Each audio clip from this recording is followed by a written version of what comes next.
And the God I'm talking about don't need your validation. All right. And it bothers me when I see people reach a depth of ignorance where they feel they have to stand and argue about the validity of God. Well, that don't say nothing to me about the people they're arguing with. It say something about me about the person who's arguing about God. Because if a welfare mother said to Rockefeller, "You poor and ain't got no money," I expect her to say that. But when Rockefeller starts arguing with her, then I'm going taking my money out to Chase Manhattan Bank because I know he broke.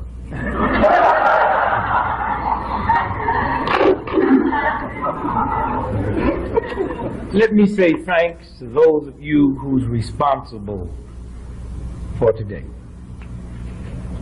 I go all over the world and give speeches. Very seldom do I speak to this many African Americans, because what it costs to get me on a plane and come and speak to you, most African Americans can't afford it. So I give back to the community by standing in picket lines and going to jail for liberation. And so I say to you today that, I sit here, and a speech to me is just another speech. I deal with a moral force and a moral line, and I deal with truth, and truth don't have to be validated by your ignorance, and so I keep moving. But today is very special. I sit next to Sister Lumpkins here, and I volunteered. I asked her, let's get in touch because I want to be part of this organization. Give me this.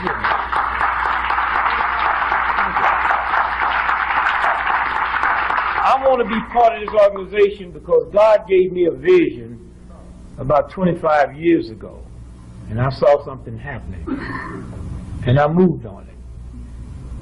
And I saw a system, and I moved into health, not knowing I grew up like everybody else. That good nutrition is when whatever you like to eat, there was enough of it, and bad nutrition when it ran out before you got it.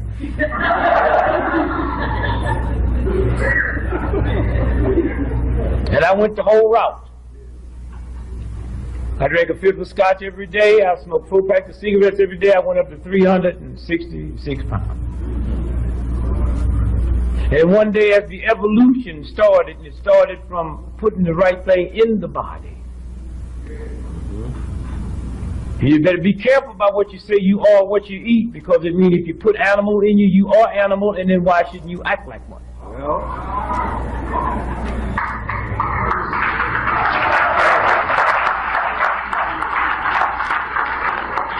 The misinformation is amazing. And it bothers me to see so many people who really should be in tune to the order, but they're not. That don't know that if this brother gets cancer, that's a gift from God. If this sister has sugar diabetes, and this one have high blood pressure, that's a gift from God. But we have been so perverted and so out of the order of God, we think that there's something wrong with cancer. You see, if this sister told me tonight, she said, Brother Greg, at 2 o'clock this morning, this hotel is going to be blown up. I know her morality. She never lied to me. So at 2 o'clock this morning, I'm upstairs watching C-SPAN. 3 o'clock this morning, hotel blow up. You all would read in the paper that Gregory died in hotel explosion. God's paper would read that Gregory died for ignoring a warning. That's what I died from. Cancer is God's warning. Nobody's ever died from cancer. That sounds stupid, but those of you that know me know I'm far too intelligent and godly and spiritual to make a statement like that if it wasn't true. So those of y'all that don't understand it, just hang with it. Trust me. Take my word for it. Nobody's ever died from sugar diabetes or high blood pressure. How did I get cancer? All right. How did I get sugar diabetes? High blood pressure? So the minute I get the warning, that's God saying, stop. And if you stop, I will heal you. If you ignore me, you did not die from cancer. That's my warning. You died from ignoring my warning.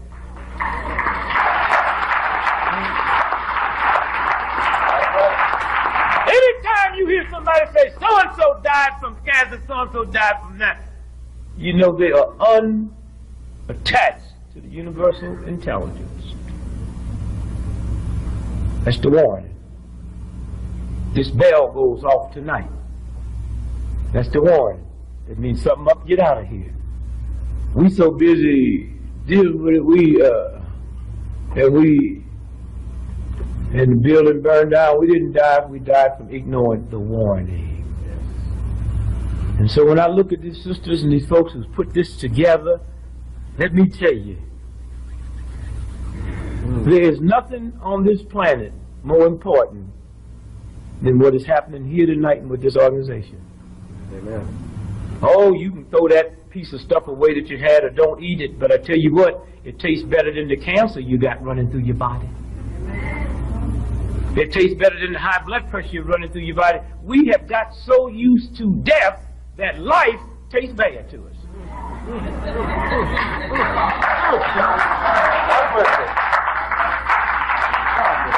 But I tell you what, if there's someone in here that come in here that's dying, I'm going to give you a little tip. I don't know what you paid for your ticket, but get in touch with her. Just call her tonight and say, can you tell me how to fix it and do nothing but eat what you ate here for 30 days? And whatever you have will leave. What is this here that this man has messed me up so bad, got me eating for taste instead of for nutrition? Girl, I went by that day, that stuff sure didn't taste good.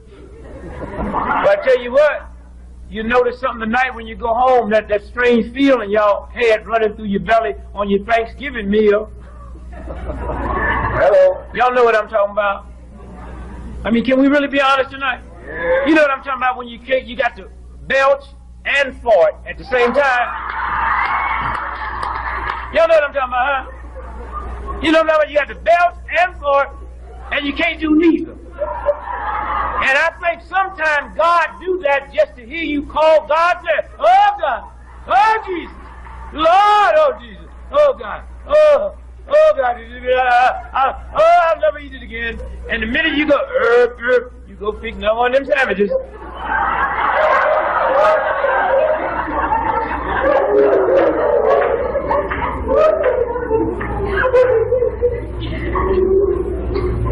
And so I say to this sister, thank you. I say to my sister that came up and did Mary Had a Little Lamb. And those of y'all that have that on video, that video for sale? Y'all gonna sell that or yes? Please send one to mine. The reason I say that, y'all get that and take it home and listen to it. Listen what she did. Listen to the baby attitude.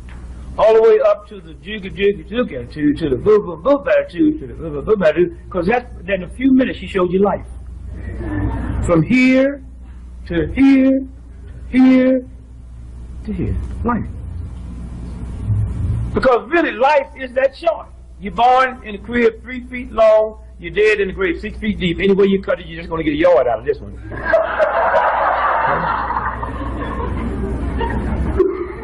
But my God, because of our ignorance, we have put so much misery in that yard.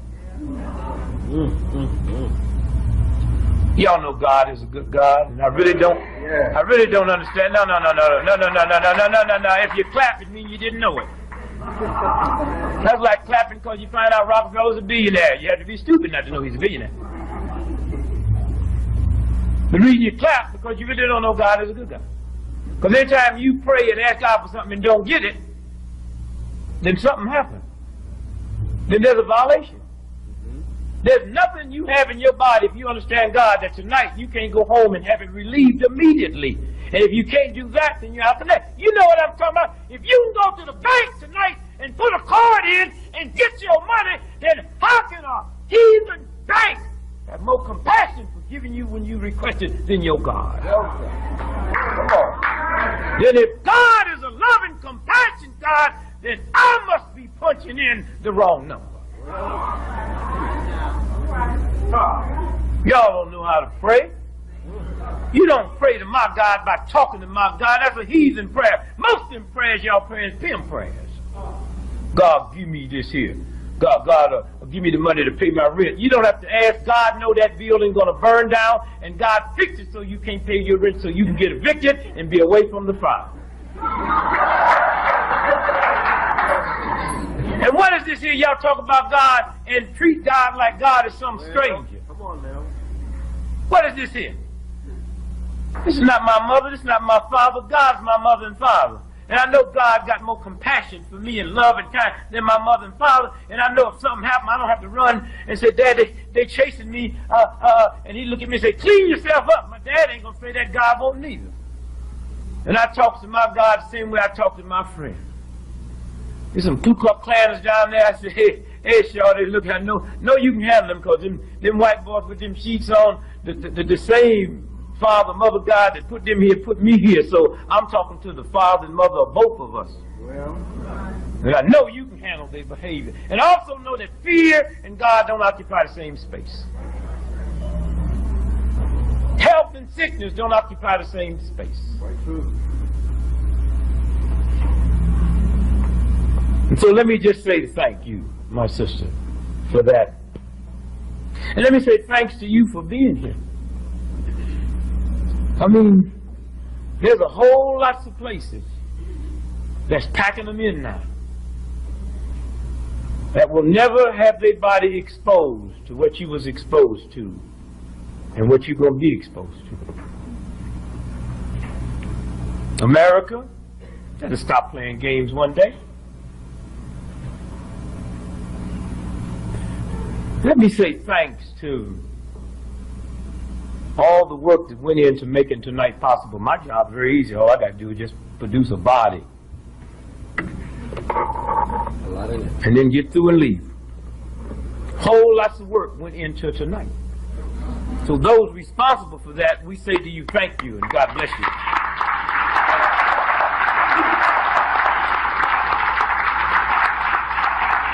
Secondly, let me say to those that's responsible for the physical part.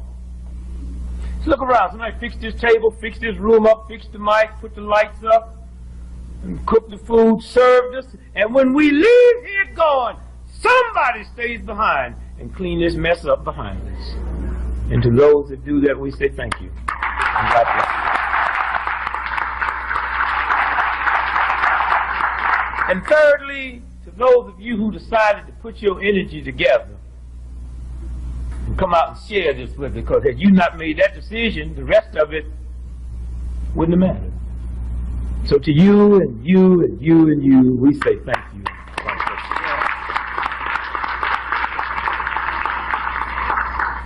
The contradictions. Abundant life. That's what life is. And to even be hooked to that, associated with that. The race for good health. And y'all listen, y'all at the right place tonight. Because let me tell you, them white boys, they be sending codes. I don't talk in codes. See, I don't call white folks Europeans. They white. I call black folk black. So if I really feel good, I might say nigger.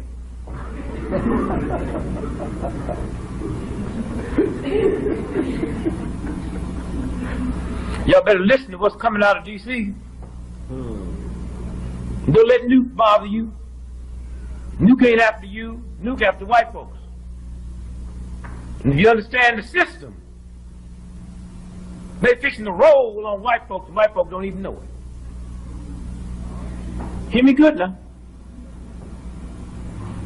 God keeps sending you messages, and if you're in tune, you'll hear. You hear. Gas that just was pushed through, chucked in that, cut 17% of your pension interest is tucked in that bill. A World Trade bill.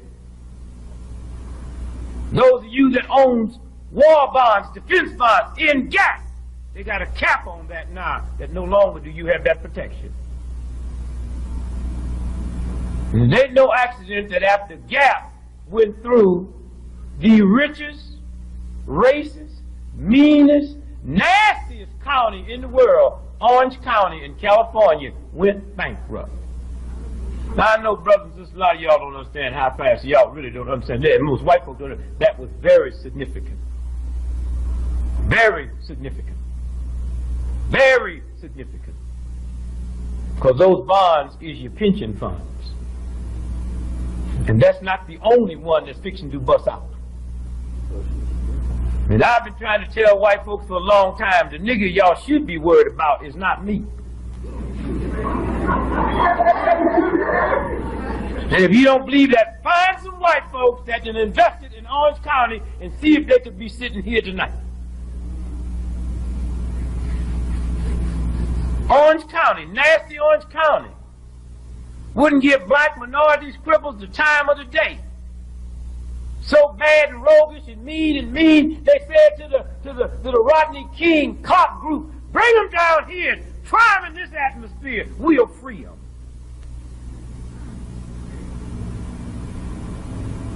And God says, you do to the least of mine. Y'all big, bad, when you think about wealthy counties, you think of Orange County, but not no more. Y'all worried about Nuke? How about Nixon taught you about that? Nixon got in office and said, well, they send codes. See, if I give white folks the perception I'm messing with niggas, they like me. Come on now. So I'm going to give you the perception I'm messing with niggas. And I'm going to mess with this poverty money. That was Nixon. Poverty money. That's all they talk about, poverty money. This here boy now, all he talking about welfare. Let me tell y'all something. Cobb County, of which is in Nuke's district, gets more federal money than any other county in America. And he talks about welfare. Why do they get it? Because, see, white folks have codes. They put this group on welfare and paint it black, and this other group, white, they put it on welfare, but they call it defense plan. Lockheed ain't nothing but white folks' welfare. That's why when you look at these urban cities, white folks, although the money is free, will never let them run mortar out to that area because you can't come out there and get my welfare job. Why are we still building up the fence and the Russians ain't even there? It's white folk welfare. Roosevelt invented it. And there's going to come a day that anybody you see that say Roosevelt was a good man, you know they're not godly or spirit. That was a heathen, dog, filthy animal. But what he did, he said, we need to use white folks for a minute, but we trained them that welfare is bad, so we got to slip it to them. So he created a thing called WPA. White folks went to work every day and dug a hole that didn't need to be dug. And then their brother came on the evening shift and filled it up. Then they got their check on the weekend talking about we works for our money. It's welfare. Corporate America, I'm part of that. They didn't mean for it to be, they just put the law for them and I use it. I can take a prostitute tonight all the way around the world with me, and since I'm corporate America, as long as I call that hoe my secretary's a tax write-off. And yet, my sister with a baby can't get apple juice. You pay for that. And those of you that don't understand that, I say have fun and have fun quick, because recess just about over. Okay? Oh, America's the same place Hitler and them Nazis was right before it fell. Oh, look at the parallels. Hitler came to power the same way these folk came to power. See, unbeknown to most folk, because they get this perverted history.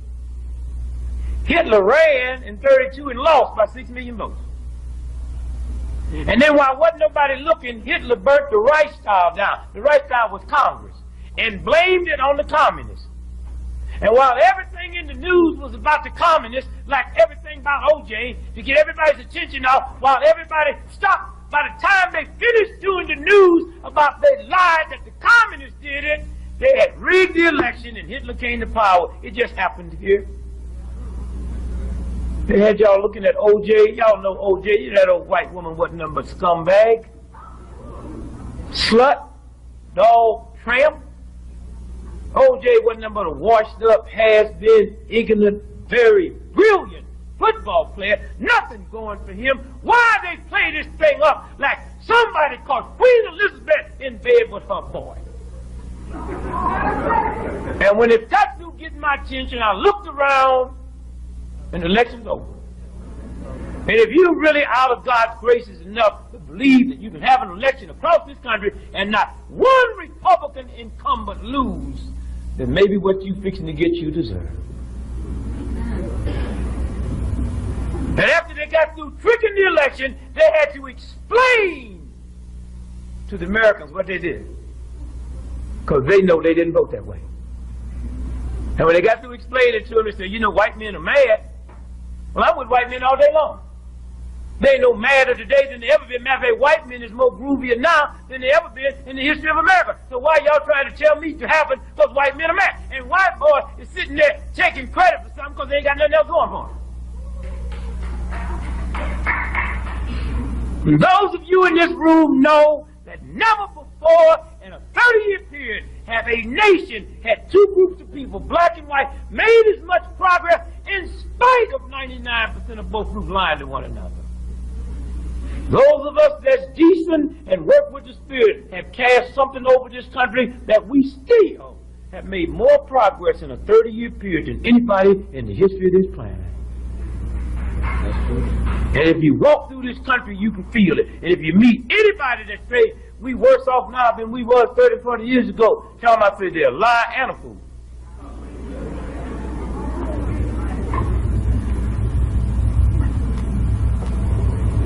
God's a good God. But God's a very dangerous God if your stuff ain't right.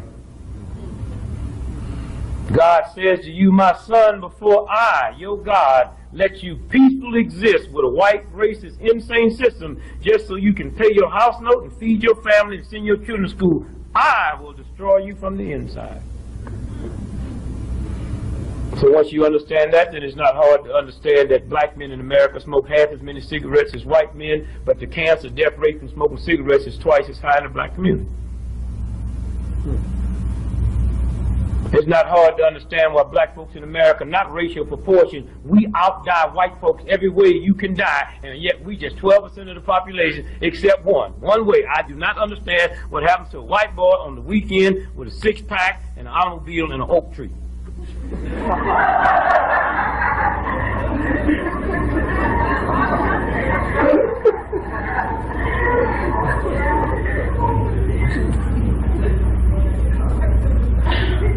God's a good God. So Dick Nixon got in and didn't get on those corporate welfare cheats. He started rattling with the poor. I'll cut the poverty money off and I'll cut the pie. Hear me good now, so you can understand what God is really about. So he cut the poverty money off and it reached all the way down to a little town in South Carolina, right over the road from North Carolina. And a little bitty old puny, non-athletic looking Negro named Frank Wells lost his job when the most powerful man in the world cut off the poverty money.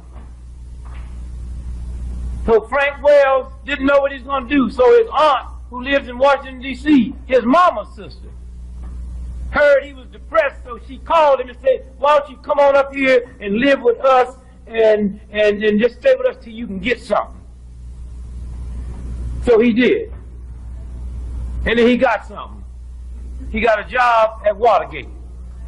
Come on now.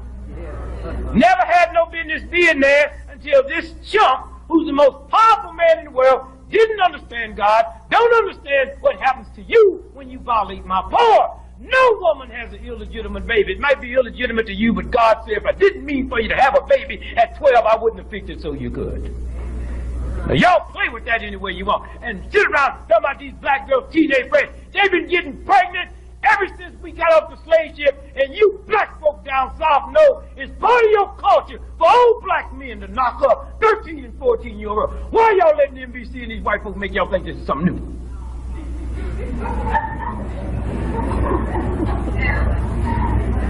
Or is it that it's different now that young black boys is knocking up young black girls? Not old black men.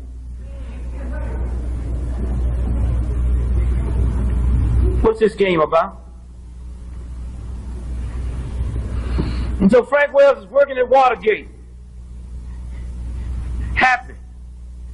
Dick Nixon had cut the poverty money off, and he lost his little gig, and now he's there in Washington, D.C., and he's walking down the hallway, and he sees a light on and tape around the door. And Nixon died, a disgraced man, because he cut the poverty money off, and a little insignificant Negro had an aunt living in Washington, D.C., said, come here and live with me. And because of that poverty money cut off, he saw something on the door, and the mightiest man that ever existed in the history of the country was brought to his knees. Not because of Frank Wells, not because of Watergate, because he chose to mess with God's poor. So let Newt come on. Let him come on talking about God's mothers. Let him talk about welfare babies. You better understand, all babies. There's no such thing as a welfare baby. How did you get here? A peanut injected into mama's vagina. Out of that peanut come 500 million sperms, and the one responsible for you and me outran 500 million sperms and got there first. Do you really know how special you are? Come on. Do you really know, as you sit there now, with all of whatever you got going for you or going against you, you are the product of 500 million creatures of God jumped out of another creature of God and hit that deck running and ran up them fallopian tubes and got there ahead of 500 million other creatures of God's new life. Oh, are you special?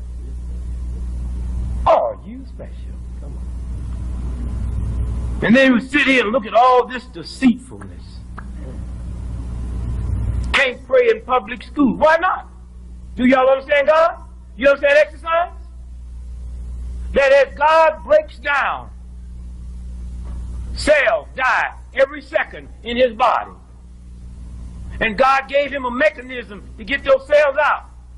When he wakes up in the morning and do the physical fitness and walk and move around, he creates electrical energy that forces all of those dead cells out. When you don't do that, they live there, and God takes that power away because you didn't use it.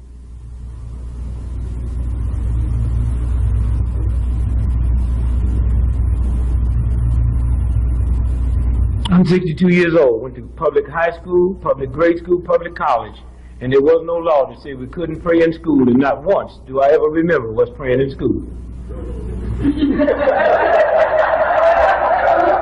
Some of you older folk know what I'm talking about. Y'all went to public high school, public grade school, and public college, and they never prayed, and there wasn't no law against. What kind of heathen country do I live into that after the universe says, since you don't lose it, take it away, y'all want to act a fool now?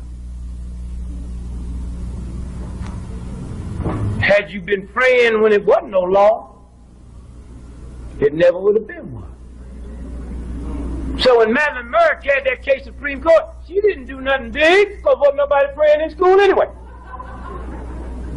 But we in such a stupid, ignorant society is after I say you can't do it, then you're going to rise up like you fighting a great battle for God. I'm a right to lifer. You can't have no abortion. A right to lifer is not the presence of life, but the absence of death.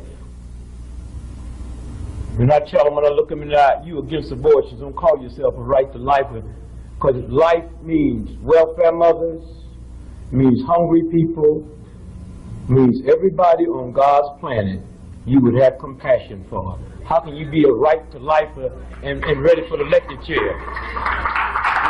You cannot be a righteous life and capital punishment at the same time. And capital punishment really bothers me.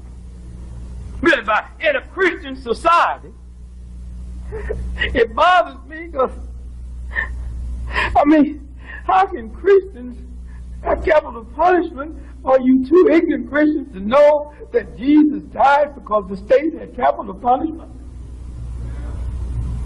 Jesus wasn't mugged to death. Jesus wasn't run down by a drunken chariot rider. Jesus was killed by the state. Which means if Jesus Christ comes back to America today and bugs the wrong people, they will give Jesus the electric chair. Then all y'all be walking around with big chairs around your neck.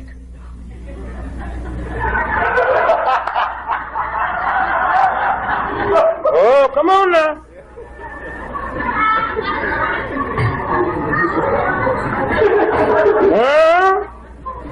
That's why the one time I don't go to church with y'all is on Easter. I cannot be around y'all singing that lie. Well, you there when they crucified the Lord. That's a cheap song to sing 2,000 years later. You wasn't there then, and most of you wouldn't be there now.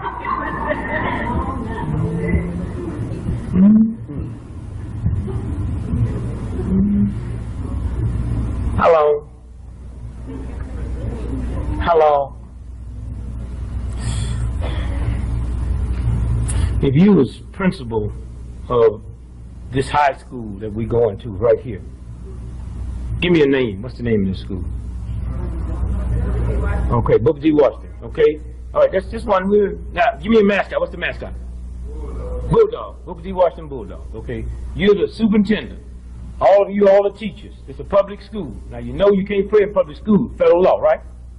So we walk in on Monday morning, and there are the students back in the back kneeling down in a huddle. What you going to say to them? You can't pray? You can't pray in this school. And they'll yell back to you, we ain't praying, we shooting craps. I want a piece. Now when you get through laughing, think about this. There is no federal law against shooting craps in a public school. I ain't got no problem with it. Somebody said to me,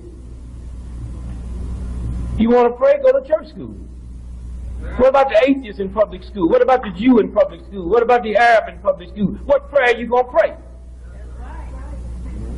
And right now, the Supreme Court did not say you can't say a solemn prayer. So what God are you in tune in that you got to argue with somebody over the right to pray to your God? Come on. But anytime you stupid enough to believe that some group of people can take the right for you to pray to your God, you ain't got no God in the first place.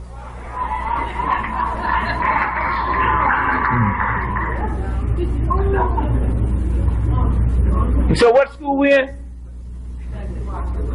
Booker T. Washington. Then what is it? The Bulldogs. All right, now, watch this now. We're going to change the name. We don't want to be Bulldogs no more. We're a Christian society. We want to be the Booker T. Washington Green Jesus. All right, now, come on now. What's the church and state what? All right, give me a reading on that now. Church and state should be separate. So we can't call, our mascot can't be Green Jesus. Not as a public school. Not as a public school. Well, okay, then we're going to name it the Red Devils. When you get through laughing, Christian, think about, in a Christian society, we got public schools across this country named after the devil. What kind of fool is you? What God are you into? Heathens.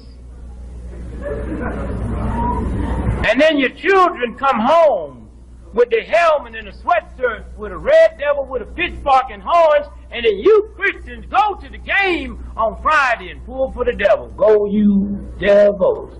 Go you devils. Hey Christian, who you for? The devils. You would be, wouldn't you? Come on now.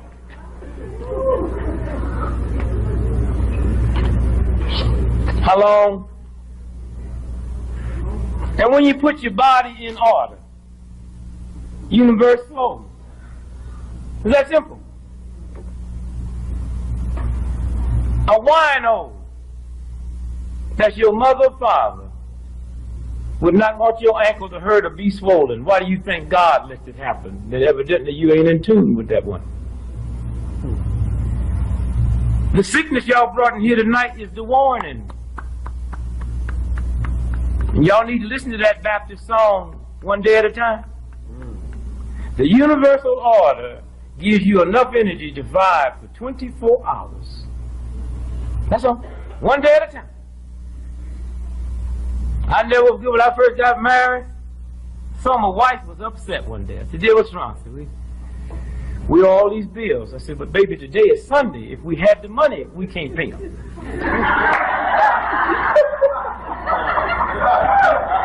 So just do me a favor, baby. If you're going to get stressed out about some money that we owe, just do it Monday, Tuesday, Wednesday, Thursday, Friday. Saturday and Sunday, then I take it. Matter of fact, let me and you go over to the electric company who told you they're going to cut these lights off. Let's go over there and see if anybody's there this Sunday morning.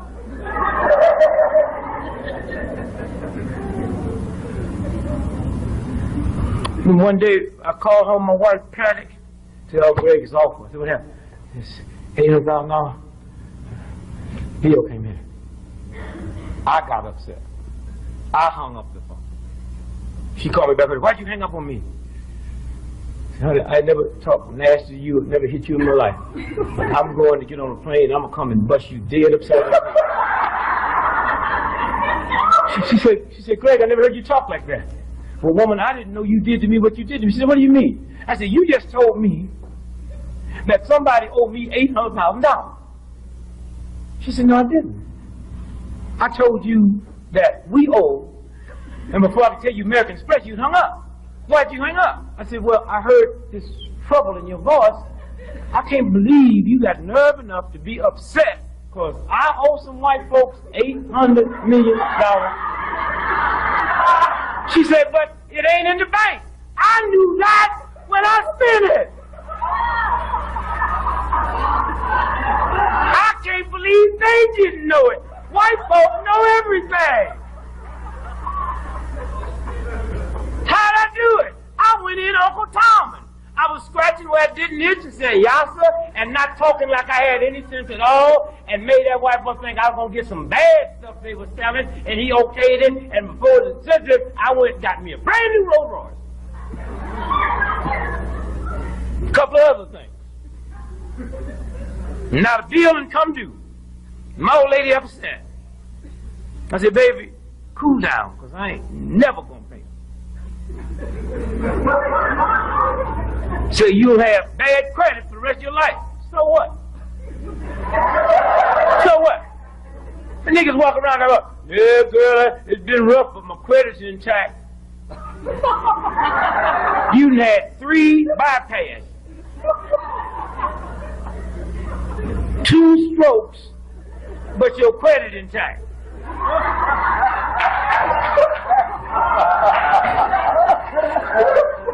I swear to you, I ain't got no credit. Pocket full of money. Healthy as you can be. Who cares about credit? This filthy system gonna validate my integrity over a bill. Well, they repossessed my house. Y'all saw it on television. Repossessed it. Put me out. I ain't paid a house note in 3 years. They came and repossessed the house. I stayed there a year after that because they didn't know how to handle me. They finally showed up. I asked my wife, "Where you think took them so long?" She had nerve to have an attitude. I said, "Woman, we ain't paid a house note in 3 years.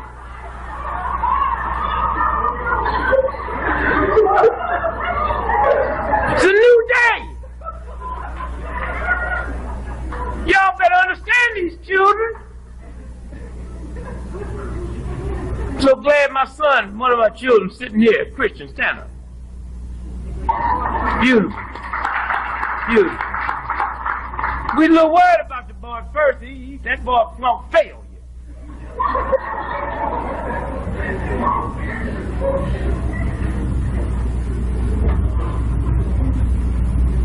Thought we was going to have to send him to college and major in paint removal. The boy went on out there and did his thing in a black college. Taught for a year, compassionate, crippled children. Now he's down here in chiropractic school, taking care of business. I know they different. I don't mess with them. They slicker, hipper than me, smarter than me. I went through grade school, high school, and college, never read a book, never took a note, never used a pencil in my life.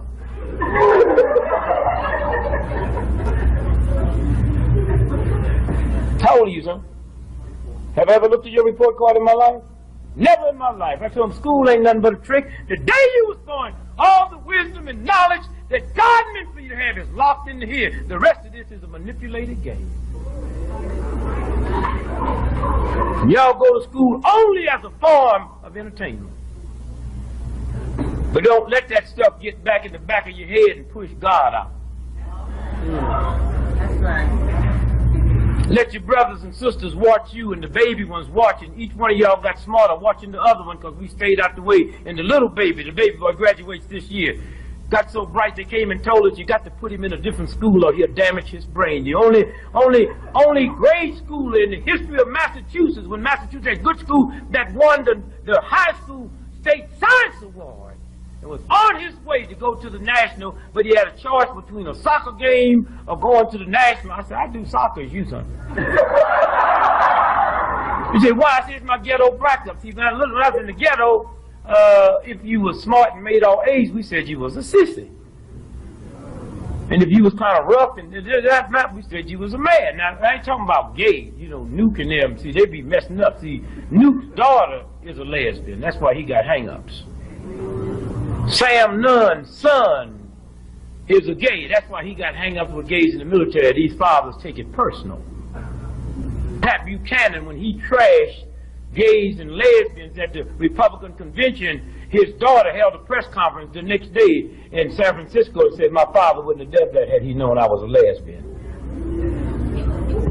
So y'all better be careful about how y'all get to trashing folks out here, because God might have one in your closet.